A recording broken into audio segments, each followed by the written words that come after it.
Another day, another tips mga kasari. Ito yung mga ugali ng tindera na hindi dapat nating tularan. Bibigyan ko kayo ng 3 senaryo ng mga ugali na dapat hindi natin ginagawa.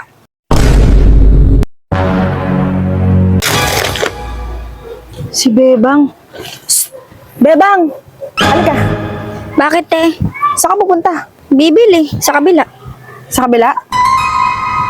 Ano bibilin mo? Kape lang, Ate Jean.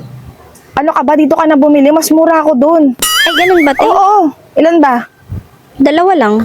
Yung kopi ko blanca, Oh, 14 lang to dito. Oh. Doon ata 16 eh. Ay, oo nga, 16 dun. Ba't ba ako dun bumibili? At saka ano ka ba? Dito ka na bumili lagi para may pamasko ka sa akin sa December. Ay, talaga, sinabi mo yan, Oo. Sige, magre-recruit Mag-recruit pa ka ako. pa ng iba doon, ha? Oo naman, Sige. Basta may pamasko, ha? Sige, Ate Jean.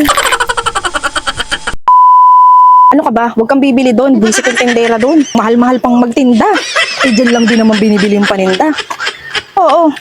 Tsaka mahilig din sa mga promo-promo Madalas malapit na ma-extra yung mga yon. Huwag kang bibili doon. Dito ka na lang bumili.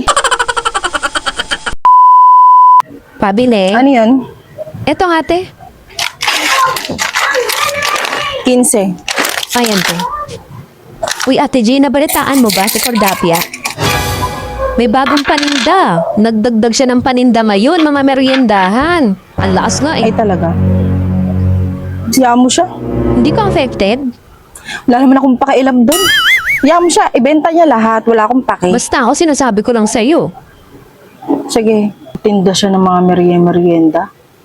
Dapat bukas makapamili na ako. Hindi pwedeng inaangatan niya ako ng ganyan, nanlalamang. Anak, bumili tayo ngayon sa palengke. Magtitinda tayo ng burger. Akala niya.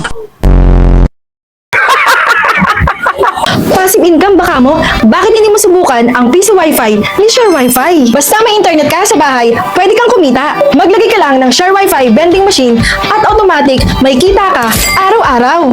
Easy di ba? Check mo sa comment section kung paano mag-order ng sarili mong Share Wi-Fi vending machine.